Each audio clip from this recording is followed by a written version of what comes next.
Santa Ágora, el legado de Sati.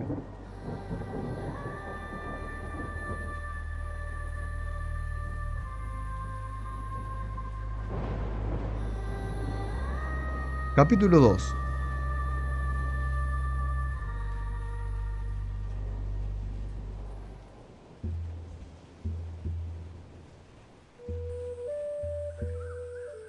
Los tres amigos se reunían otra vez a orillas del lago Ramra.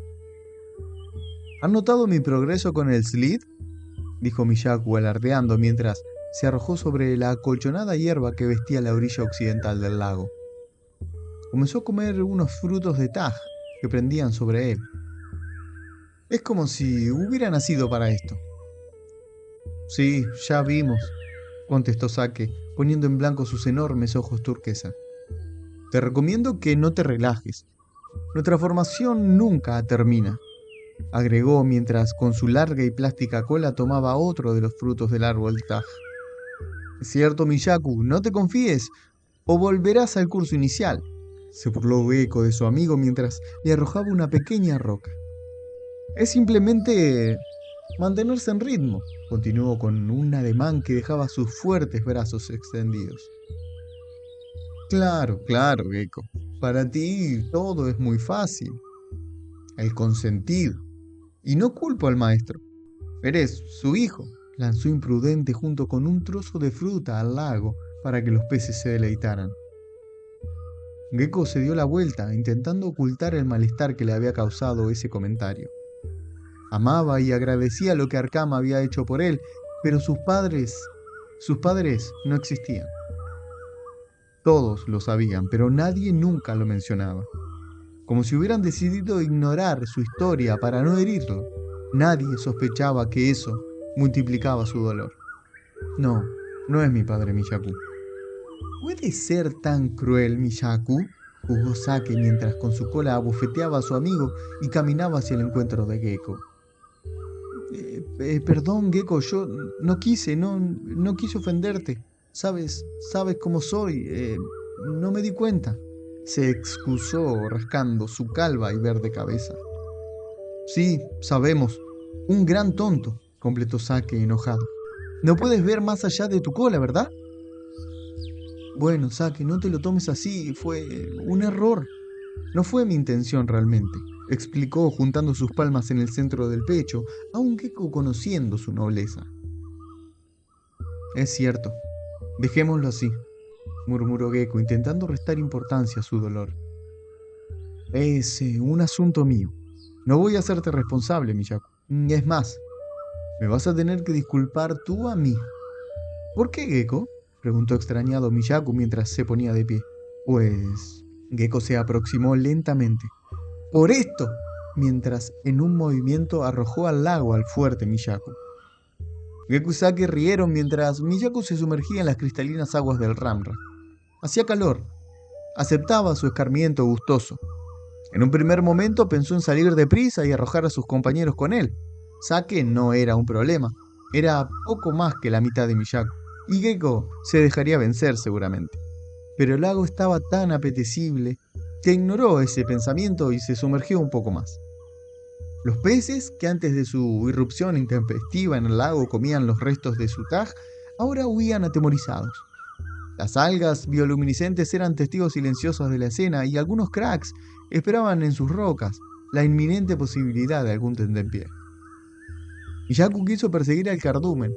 Se concentró un poco y trató de utilizar su forma carca. La figura del quelonio no se hizo presente, así como en la demostración de Gecko. Sin embargo, dos aletas enormes se encargaron de impulsarlo con fuerza hacia el centro del lago. Se adentró un poco más en las profundidades del Ramra y notó que la fauna estaba particularmente colorida esa tarde. ¿Qué hace? ¿No va a salir?, preguntó Gecko, intentando observar a dónde había quedado su amigo. Tranquilo, tenemos para un buen rato. Seguro se va a poner a jugar otra vez con los peces, dijo Sake confiado y se tiró al colchón de hierbas. ¿Y si lo acompañamos?, preguntó luego de unos instantes Gecko, invitando a Sake a nadar. No, esperemos. Veamos cuánto aguanta. Quizás ahora sí rompa su récord, pronosticó Sake recostado.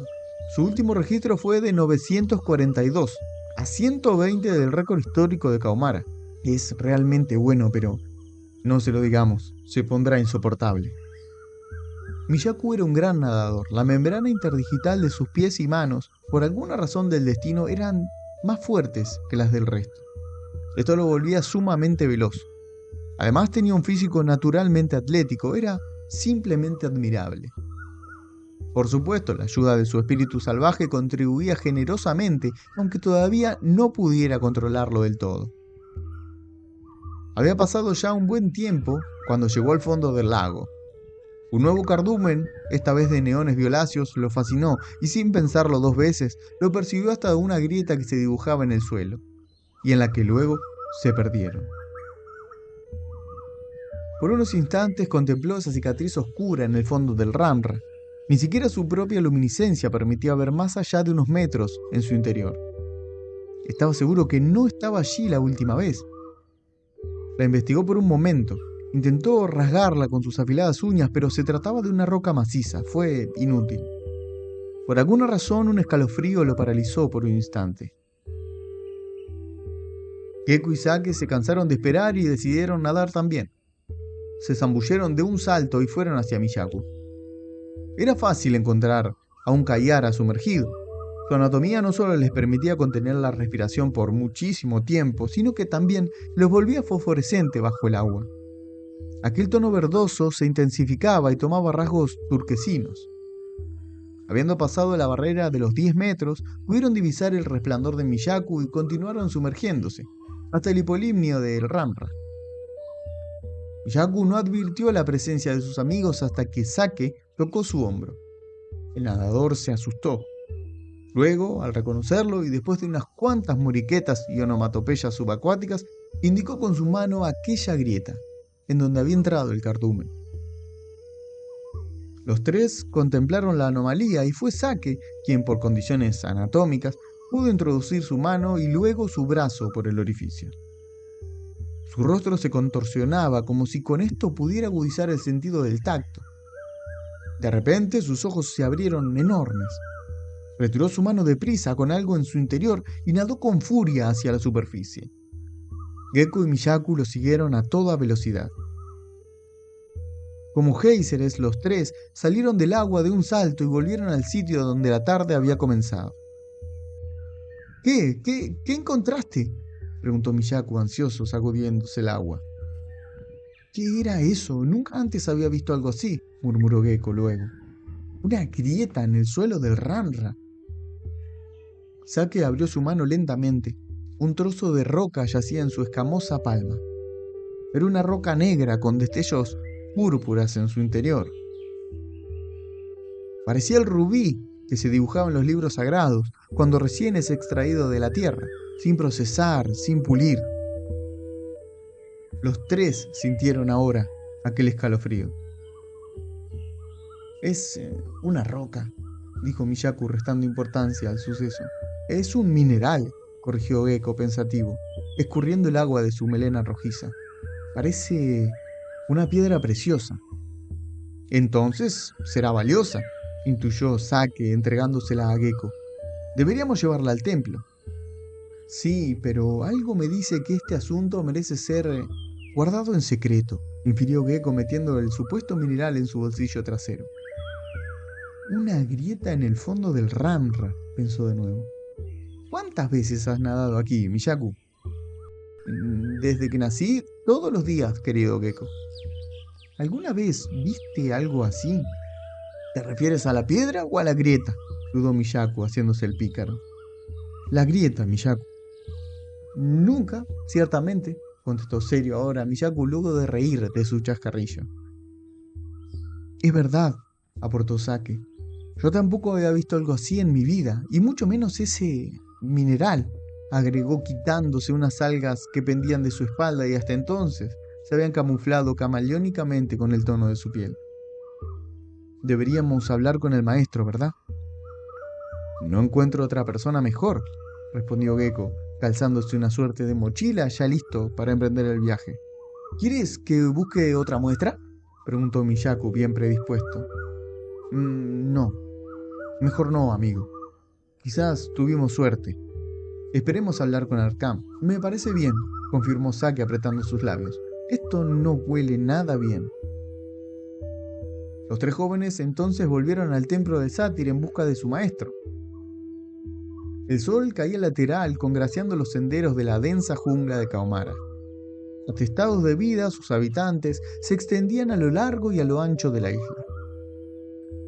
Al llegar al corazón de la villa, las risas y voces animadas se alzaban sobre un grupo de jóvenes que se preparaba para salir a navegar.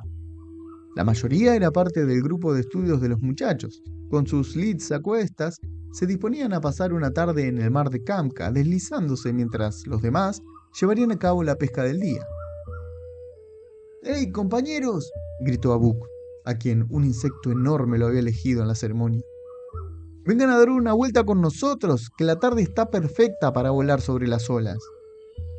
¡Vamos, súmense!, insistió Ygr, a quien el gigantesco rinoceronte había tomado antes de que alguno respondiera.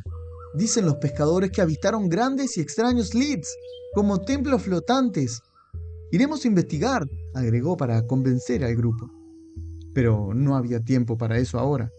Absortos en su descubrimiento, apenas intercambiaron miradas con sus compañeros. Solo Saki atinó a disculparse y agradecer tímidamente la oferta, mientras pasaban corriendo a través del grupo. «Vamos, un poco de diversión», reclamó frustrado Abuk, viéndolos pasar a toda prisa.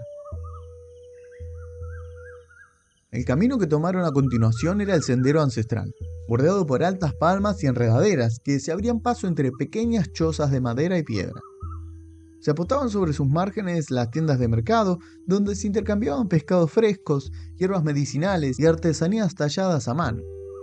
El bullicio del gentío se fundía con el murmullo de pequeños arroyos cercanos y el canto distante de las aves exóticas.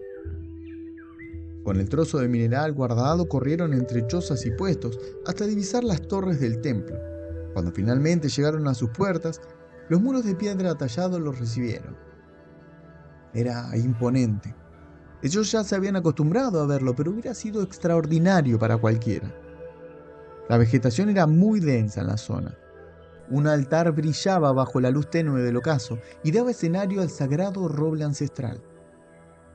Más allá se dejaba ver una modesta vivienda con distintos salones que se ocupaban de dar lugar a las prácticas carcas. Allí se dirigieron. Dentro del recinto, el gran maestro Arkham esperaba, como intuyendo que recibiría la visita de sus aprendices. Golpearon la puerta principal y esperaron a ser atendidos. Cuando se abrió, el maestro ya caminaba de espaldas hacia la mesa que se disponía en el interior de la sala. Los tres se acercaron y aguardaron a que los invitara a tomar asiento. Arkham sirvió té de Axe para todos y les ofreció compartir la mesa. Las tazas humeaban en silencio, dibujando estelas serpenteantes frente a los rostros ansiosos de los jóvenes. «Maestro, hemos encontrado algo. En el fondo del Ramra», se precipitó Miyaku, interrumpiendo el silencio claro que los envolvía. El maestro lo observó fijamente. No respondió nada. Miyaku miró a sus compañeros buscando ayuda. Saki no se animó a hablar todavía y miró con cierta desesperación a Gecko, quien evidentemente era el que mayor confianza tenía con el maestro. «Maestro, no hubiéramos interrumpido su té de no creer que esto merece la urgencia», dijo Gecko, manteniendo la compostura e intentando persuadir a Arkham. «¿Realmente es urgente?», cuestionó el maestro, no solamente a él, sino a todos. «¿Creen vosotros en la urgencia de esta situación?», insistió sereno. «Encontramos esto, maestro. No sé si será urgente, pero...» Gecko extendió con cautela su mano para mostrar el trozo de mineral. «Usted dirá». «Urgente es respirar, estimados. Urgente es vivir en armonía», aclaró el maestro, mientras daba un primer sorbo a su taza. Arkham se estiró para alcanzar la pieza con sus largos y finos dedos. La giró lentamente a contraluz. Sus ojos, que parecían haber visto el paso de los siglos, se ensancharon con perspicacia. «Han hecho bien», sentenció para el alivio de todos. «Esto es Kamrami, los colmillos de la bestia. Efectivamente, un mineral, o mejor dicho, el mineral, forjado en el fragor de la ira de Vorkam, en Padmeum. Los colmillos. Miyaku alzó su taza y su ceja se arqueó. Veo que no has leído los encargos principales, Miyaku, advirtió Arkham, dando otro sorbo a su taza de té.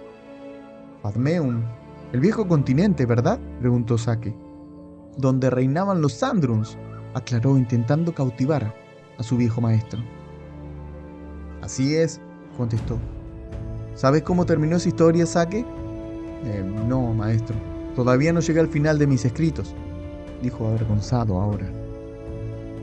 Bueno, os contaré entonces. Tomó el último sorbo de té y posó la taza sobre la mesa. El aire se cargó de una pesada tensión. La intriga de los jóvenes creció mientras el viejo maestro tomaba té, inhalaba y exhalaba lentamente. Padmeum era un centro de vida y conocimiento, aún más próspero que Kaomara. Los Sandruns, primeros hijos de Olira, brillaban con luz propia, gobernando el continente donde vivían Élteros, Renfos y Tulmais. ¡Guau! ¡Élteros!, exclamó Miyaku. ¿Y vivían todos en la misma isla? Sí, Miyaku, pero no era una isla. Era un extenso continente que los proveía de recursos casi ilimitados. La sed de poder y la ambición los llevó a la ruina. Dicen que el mismísimo Sarion fue quien sembró la semilla del mal en sus corazones. Sarion, suspiró Gecko, el hijo bastardo de Vorkam, la bestia negra. Sí, el mismo, ratificó el maestro. Cuando todo acabó a manos de Vorkam, como vosotros sabréis, aquel vasto continente se dividió en las islas de nuestro archipiélago, el archipiélago de Santágora. Fue Olira quien concedió una nueva oportunidad a los seres de este mundo, y en nuestro caso, el inmenso regalo de la vida. Dijo e hizo una reverencia que sus discípulos imitaron instantáneamente. Nacimos en el mismo tiempo histórico que Satyr, el hijo, quien se encomendó a nuestra protección y prometió volver para mostrarnos la salvación de la trascendencia en el plano intermedio. Perdón, maestro, interrumpió respetuoso Gecko, ya impaciente. ¿Y la Kanrami?, apuntó recuperando el hilo de la conversación que se había vuelto una clase de historia. Los dientes de la bestia, murmuró de nuevo el maestro. No es solo un mineral, es todo lo que quedó luego de las masivas erupciones de los volcanes de Padmeum. Por Vorkam, tendría que haber estudiado mis escritos, se lamentó Miyaku golpeando la mesa con su taza. Aunque el muchacho intentó reír, nadie se apuntó a sus bromas. Luego de un pequeño silencio incómodo, el maestro continuó. Al mismo tiempo que el suelo temblaba y se partía, el cinturón ígneo del continente comenzó a rugir. Mortivar era el más grande de los tres y justamente el que se encontraba en la porción de tierra correspondiente a la capital y actual isla de Morbaya. Gravimar era el que seguía en tamaño, ahora perteneciente a la isla de Marovania, donde reinan los humanos, quienes, como sabrán, eso espero, nacieron también en nuestro tiempo, por la gracia de la Madre. Es verdad, lo he leído, intervino Sake, aunque no logro imaginarme uno. Hay registros de las otras razas de Santágora, pero ninguno que represente la corporalidad de un humano, se lamentó sacando un pequeño cuaderno de su bolsa. Por último, continuó el maestro, sin contestar, el Pirosil, que ahora reside en la isla de Tigualma, al norte de Kaomara. Según sabemos, estos últimos han entrado en un sueño eterno, pero del Mortivar nada se sabe. La isla es inexplorable para cualquiera que quiera continuar con vida. Tomo nota, maestro, tomo nota, así es un gusto aprender, continuó bromeando Miyaku ante la mirada desaprobatoria de sus compañeros. La inmensa cantidad de lava y magma que expulsaron, continuó Arkham, ignorando otra vez a Miyaku, generó por algún fenómeno extraño este peculiar mineral, valioso y oscuro, posiblemente el culpable de que Maretis viva expectante de una maldición que parece nunca acabar. ¿Por esta roca? ¿Por qué, maestro? ¿Para qué sirve?, preguntó Sake, curioso. Sí, querido Sake, por esta roca. Y antes fue por otra, el oro. Los seres de este mundo se dejan corromper por cuestiones inexplicables. Poder, riquezas, avaricia, Por eso nos refugiamos en nuestra isla. Nadie entra, nadie sale. Es lo mejor para todos. ¿Y qué hace entonces en nuestro lago, maestro? Lo encontramos en una grieta, en el fondo. Una grieta que ayer no existía, dijo Gecko preocupado y alzando la voz inconscientemente. Es cierto, maestro, prácticamente vivo en ese lago y nunca había visto algo igual, reforzó la preocupación Miyaku. La verdad, no lo sé, se rindió Arcán pensativo, pero no puede ser nada bueno. Su presencia aquí en el Ramra nos advierte que el equilibrio se tambalea y que debemos estar alertas. Cualquier rumor que corra en Santágora sobre esto podría llevar a Kaumara irremediablemente a conflictos. Pero, maestro, dijo Miyaku, ¿no acaba de decir que estamos a salvo? No hay que subestimar el poder del mal, querido Miyaku. Sake estaba callado, se lo notaba nervioso. Algo le pasaba, pero ahora prefería callar. Él había escuchado a los ancianos contar historias sobre la locura e irracionalidad que provocaron estos minerales en los seres oscuros de Santágora. Una vez un amigo suyo le había contado que, según su padre, quien era un gran pescador de mar abierto, estas misteriosas y crueles criaturas solían invadir islas vecinas y arrasar con todo a su paso, simplemente por el control de los recursos. Nunca creyó de todo en él. ¿Dónde se ha visto que un Kayara abandonara su isla? ¿Cómo podría saber eso su padre? Seguro era un cuento para que su hijo no se metiera al mar, había pensado una y otra vez Sake. Pero ahora, mientras recordaba aquel diálogo, todo entraba en la gris nebulosa de la duda.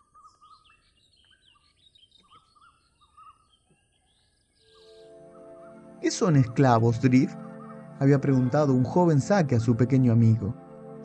No quieres saberlo, Zack, respondió Drift aquella tarde dudando si debía contar o no lo que sabía.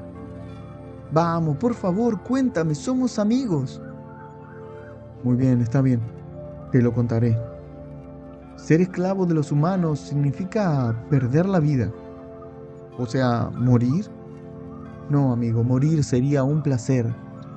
Ser esclavo es perder la posibilidad de vivir, según mi padre. Es trabajar sin descanso en las minas o servir de comida para las bestias, o bien como cebo de trampas en las batallas. Ser esclavo es morir en vida, amigo. ¿Y sabes por qué los humanos vuelven incluso a sus mismos hermanos esclavos? No tengo idea, Drift. Por el oro, por el poder. Sus palabras retumbaban en la mente de Sake y ahora que había un mineral aparentemente más raro y valioso que el oro, cualquier atrocidad podría caer sobre Kaumara. Debían ocultar los colmillos de la bestia, debían hacer algo. Sin embargo, Sake no pudo decir nada, solo observó la situación. El maestro Arcam colocó el trozo de Kamrami en un relicario adornado con símbolos sagrados. Hoy han sido testigos de un presagio. Este mineral es una huella del pasado y también la clave de nuestro futuro. Vamos a actuar en consecuencia. Despreocúpense por ahora, tranquilizó a sus discípulos el maestro. Maestro, pidió permiso Sake, quien en un instante estableció una conexión de pensamientos. Ahora que recuerdo, los demás estudiantes nos invitaron hace un momento a ir a ver unos slits gigantes al estrecho de Kamka. Como templos flotantes, dijeron. ¿Esto podría estar conectado? Slits gigantes. Es posible, Sake, respondió el maestro levantándose también, preocupado. Se dirigió a su escritorio, tomó un papel y una pluma y escribió unas líneas rápidamente. Luego ordenó. Siendo así, necesito que ya mismo advirtamos al maestro Perno en la costa sur. ¿En los acantilados, maestro?, preguntó Gecko. Nadie podría ingresar a la isla por allí, pensó en voz alta el joven. No es por eso, Gecko. Necesito que nos reunamos inmediatamente. Maestro, ya mismo iré a buscarlo, se ofreció Sake, que necesitaba salir del templo lo antes posible. Se sentía agobiado, le faltaba el aire. Muy bien, Sake, gracias. Gecko, Miyaku, ustedes intenten detener a sus compañeros. No debemos salir al mar. No deben levantar sospecha, no debemos ser vistos. Arcán perdió la compostura por primera vez en años. Sí, maestro, respondieron los jóvenes de inmediato y salieron. Tengo que advertir también a mi amigo Gifu, dijo el maestro para sí. Sin cuestionar a Arcán, los tres salieron de la habitación de inmediato, exaltados y sin entender demasiado.